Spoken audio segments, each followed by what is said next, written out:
Welcome to the Tech Blog Writer Podcast, your guide to future tech trends and innovation in a language you understand. Now, over to your host, Neil Hughes.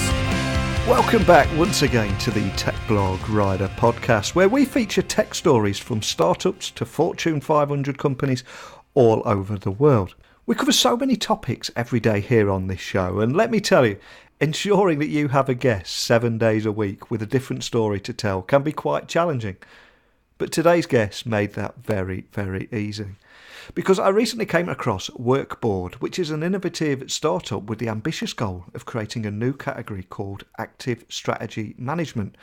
And that's to help the C-suite at fast growth startups and business leaders at enterprise companies to accelerate their growth strategies. And let's be honest, that has never been more important than it is right now in this era of hyper change that we're going through. Now, Deidre Paknad is the founder and CEO of Workboard and has decades of experience leading large enterprises and emerging startup teams focused on strategic pursuits.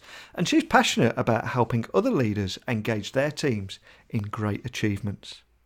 Essentially, her startup Workboard is already making waves with an impressive roster of clients ranging from enterprise behemoths such as Microsoft and IBM to fresh and quickly growing startups too. But enough chat from me, let's get her on the show. So buckle up and hold on tight as I beam your ears all the way to San Francisco so we can speak with Deidre Paknad, CEO and co-founder at Workboard Inc. So a massive warm welcome to the show. Can you tell the listeners a little about who you are and what you do? I'm Deidre Paknad, and I'm CEO at Workboard. Workboard is a company that helps organizations align and achieve their strategic priorities faster. Now, I think you're being remarkably humble there because you have decades of experience leading large enterprise and emerging startup teams, all focused on strategic pursuits. So as a seasoned entrepreneur, you founded and led several companies, created a new market category, and even established industry reference models. And your previous company, PSS Systems, of course, was acquired by IBM, where you went on to lead a high-growth global business working with CIOs on IT transformation initiatives. But can you help the listeners visualise exactly what Workboard is, what makes it unique, and also what problems it solves for your customers? Visualizing companies, large and small, where it is that employees go, whether that employee is the CEO, the VP team, or the frontline employee, where is it they go to see what the strategic priorities of the organization are, how they contribute, and what the current progress on those strategic outcomes is. And in most companies, the answer is, we don't have a place where we can all see the strategic priorities. And it turns out to be a huge shame and a loss of momentum. The one thing everyone should understand is what the strategic priorities are, what success is, how it's defined in the next 90 days. The organization can propel itself forward and everybody's actually aligned on the same outcomes. Now, if they don't know what those outcomes are, they're not aligned. And if there's no place they can find them, they're guessing, they're filling in the blanks, they're doing the best thing they can think of. It just may not be what is most impactful and most value creating for the organization. So where Workboard comes in is we are the one place where from the top of the organization and through each of the functions and the teams, organizations define, align, measure, and progress against their strategic priorities. Now, strategic priorities are usually the top 5 things that the organization is trying to achieve usually within a year. And then we make it easy to measure progress against those in 90-day or sometimes 60-day increments so that the organization has clarity on what outcomes, not outputs, but what outcomes they're trying to achieve, and everybody can align and move forward towards those. And speaking about alignment there, I've recently read that Workboard announced Microsoft Teams integration, which seems like the perfect fit for you guys. But can you tell me more about how this will bring those strategic priorities that we mentioned into everyday conversations? One of the things that lots of leaders talk about, right, is they want to improve the decisions people make every day, and they want to have fact-based, data-driven thinkers across the organization. And one of the things that's hard about that is if you don't have the facts and you don't have the data, it's impossible to be a data-driven team, right? Yeah. And so what's really neat about the Microsoft Teams and Workboard integration is now you can use chat within Microsoft Teams to get the data on progress to plan, on your key metrics, to get that data right in the course of a conversation we're having in chat. So if I say, hey, I think we're almost to the finish line, and you say, no, we're not, let's get the data. And in 1 second, we've got the data, including charts and graphs on our trend, our trajectory, our plan versus actual, all right in the course of that dialogue. Not only can we talk about and chat about where we are in progress to plan, but it lets users use Microsoft Teams as an interface to Workboard. So you can chat directly with Workboard, including things like, how am I doing on my plan? And where are my risks? And what should I focus on today? And what Teams does then is interact with Workboard and bring back in conversation what your risks are and where you are on the plan and what your priorities are based on the results you're trying to drive. It's a pretty revolutionary way to stay focused and stay aligned on the outcomes you're trying to drive. And of course, with Microsoft Teams and Office 365, it's also incredibly accessible because this is on everybody's desk and everybody's mobile. It's where you're already talking, it's where you're already emailing and you're already engaging, and now that can be a much smarter engagement. So stay focused on what you really go to work to achieve. It really is revolutionary, and it doesn't stop there either, because Workboard also has that ambitious goal of creating a new category called Active Strategy Management to help the C-suite at fast-growth startups and business leaders at enterprise companies to accelerate their growth strategies. Can you tell me more about Active Strategy Management and how it will help accelerate those growth strategies? One of the things we observe is that the external marketplace, right, the external rate of change is accelerating. So the outside world around both startups and large enterprises is changing faster and faster. What, in particular, in large enterprises, particularly difficult is they have traditionally focused on a 5-year strategy and a 1-year plan, or sometimes a 3-year plan. But when the external world is changing every 180 days, your 5-year plan is useless. It's actually just an artifact that no one should follow because the market's moving faster than the plan is. And so what we see and where we're trying to create the new category is create an ability for organizations to iterate on those strategic priorities as fast or faster than the marketplace in which they operate. Now, what's hard about that traditionally is it's done by a few people at the top in a sequence of meetings and PowerPoint decks, and it usually takes months to define and align on the plan. 4 months, 6 months is not unusual. Now, if it takes you 6 months to create the plan, and it takes everybody a year or more to understand the plan, you're not really an agile organization.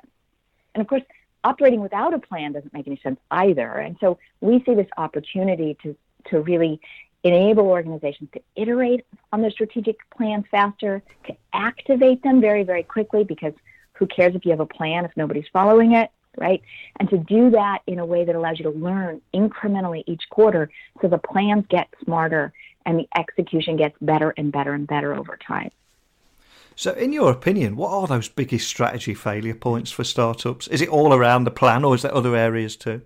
No, there's 3 failure points, and they're slightly different for startups and for large enterprises, but relatively similar. So for startups, there is inevitably a point where, and it's usually around 80 people, where you move past the point where osmosis is how everybody understands what you're trying to accomplish. In the early days of startups, are very, very mission-driven, and everybody's on the same page, right?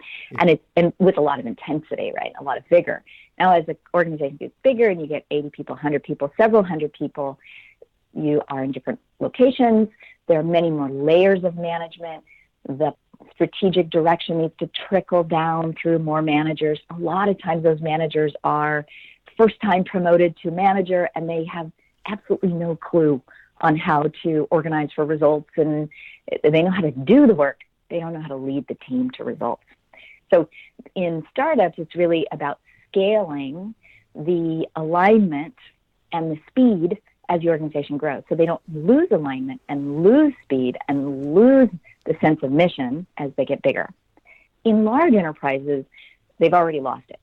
Right? They've already lost the seed. They've already lost the alignment. Right?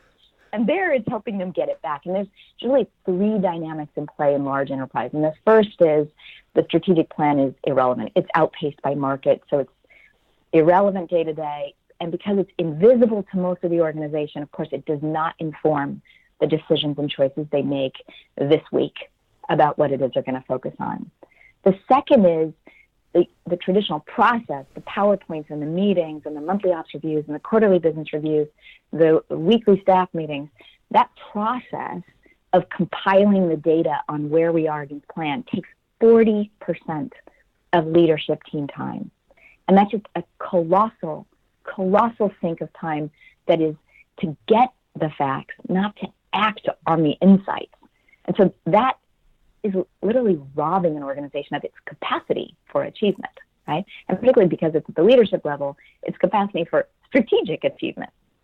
And the third element in big enterprise, and it has a lot to do with the size and scale and the number of management layers, which might be 9, 10, 15 layers of management at places like IBM and in the big banks.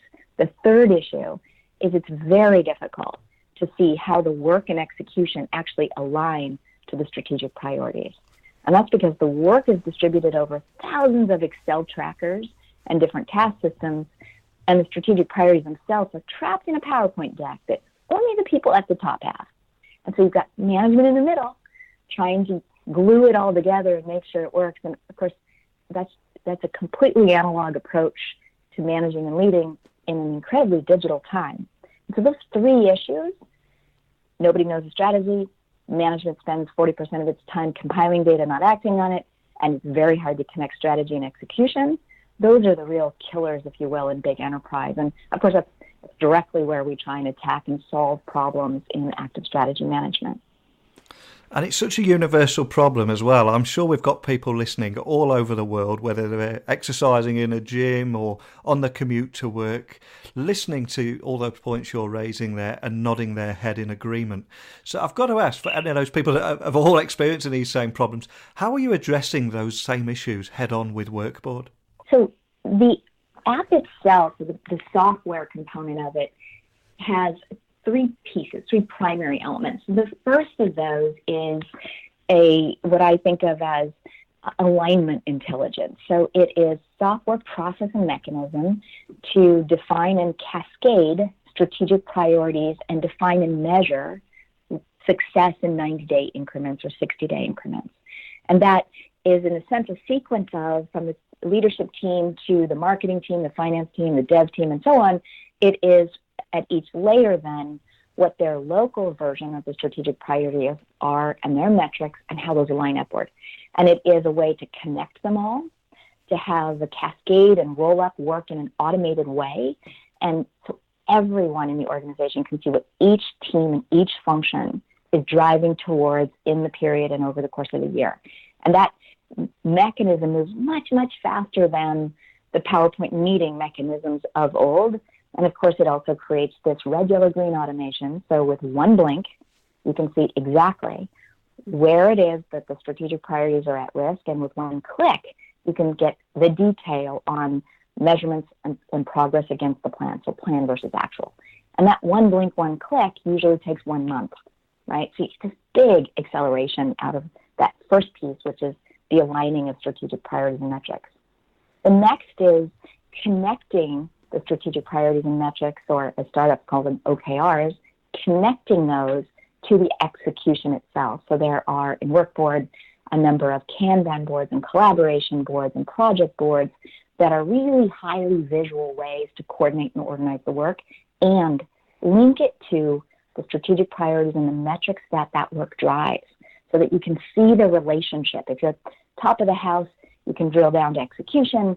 If you're a person working on tasks and a part of a project, you can see why that matters and which strategic priorities it contributes to.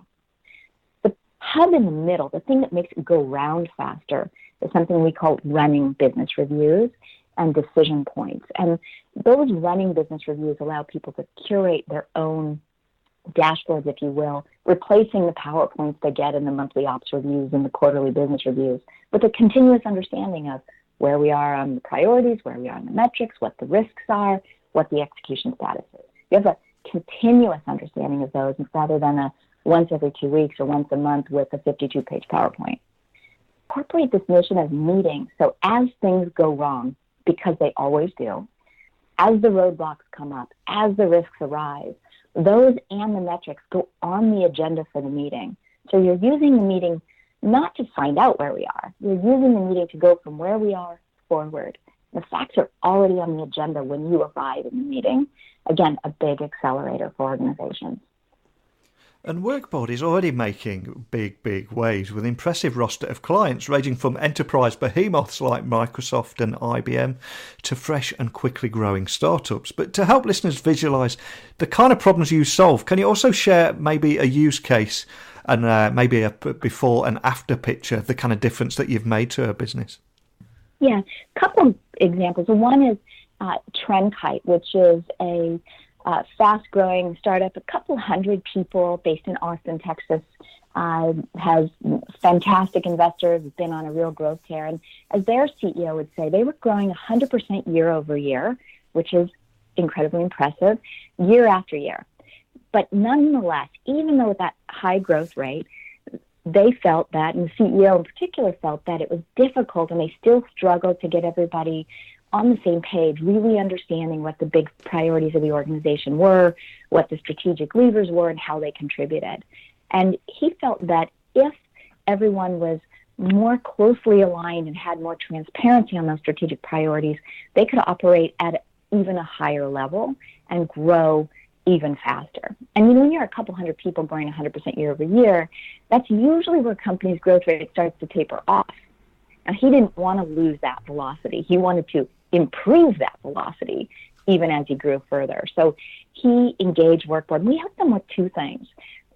Of course, the software plugged in, right? But we also provide coaching to help organizations, particularly at the leadership level, and more importantly, the layers below that, define and align strategic priorities and establish what their success metrics are.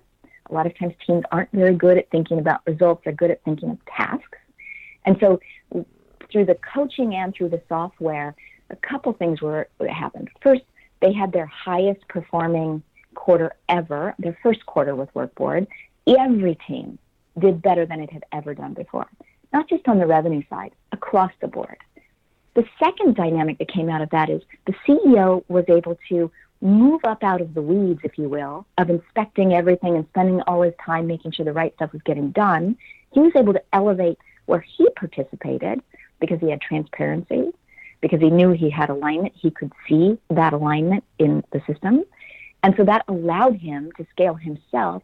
And so he was able to focus on more strategic aspects of growing their business rather than down inspecting to make sure all the right things happened at the right time and so on. And that elevation of him in the following quarter also translated into an elevation of the capacity and the contribution of his VPs and his director level as well.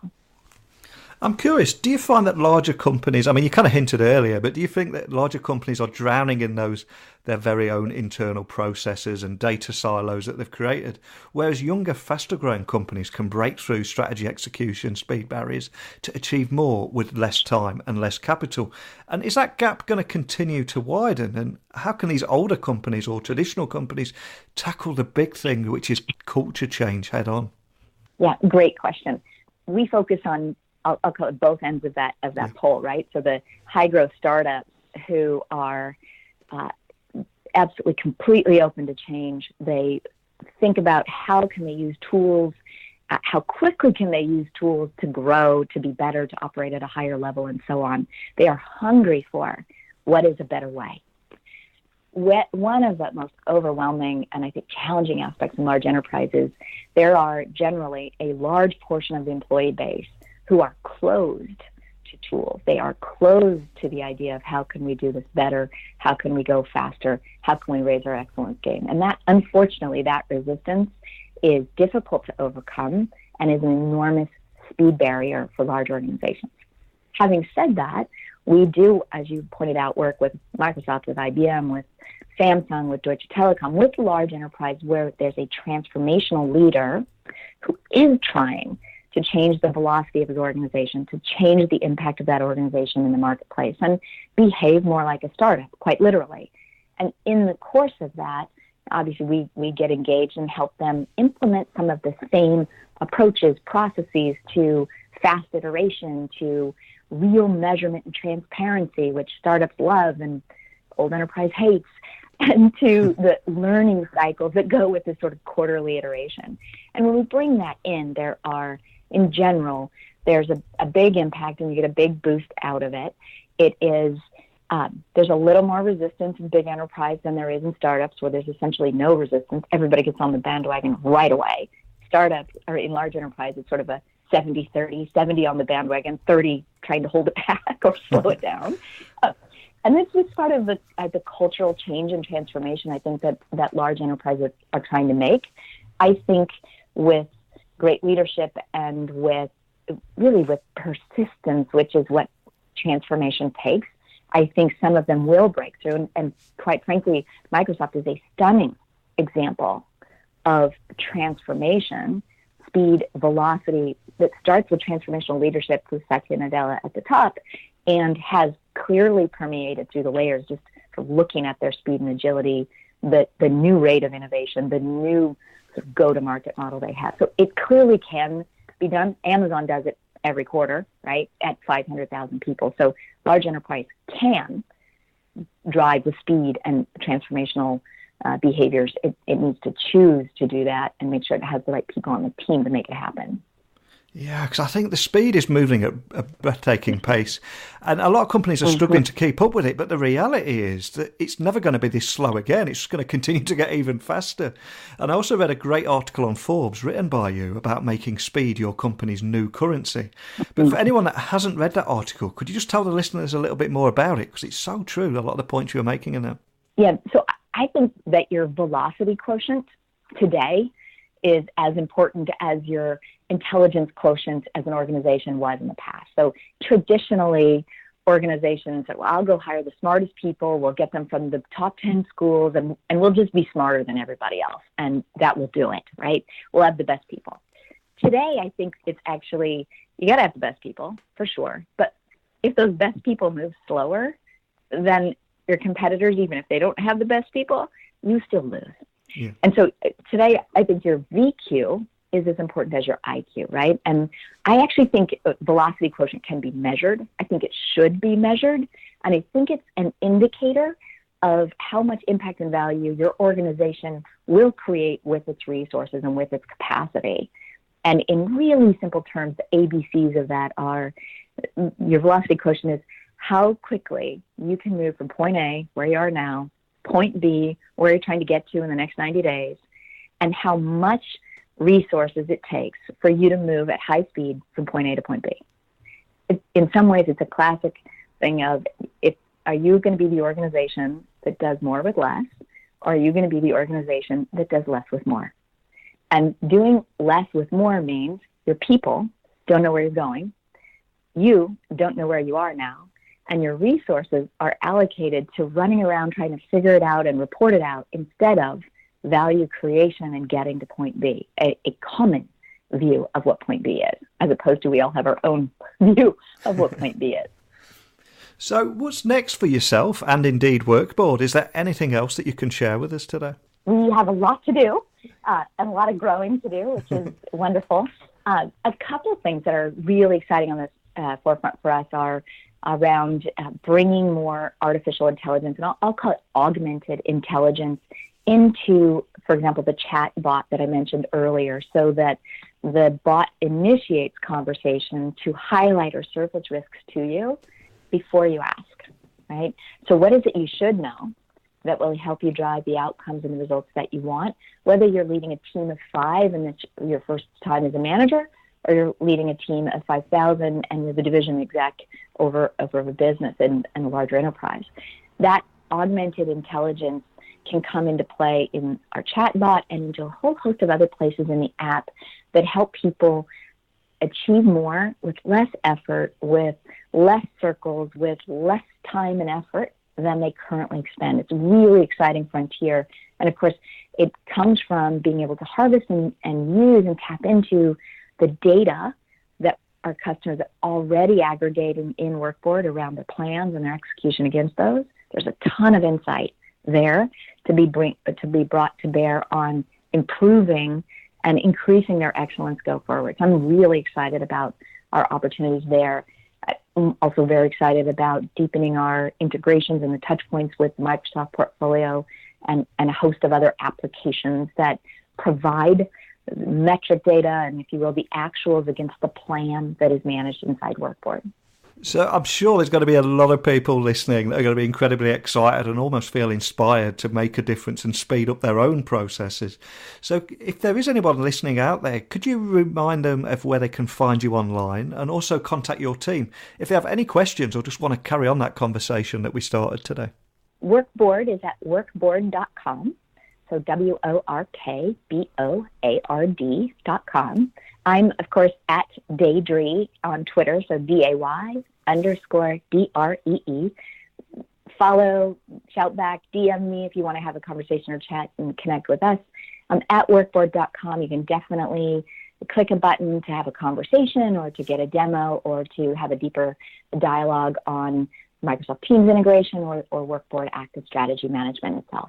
One of the things I loved about your story there and everything that you shared was the two complete opposite ends of the spectrum.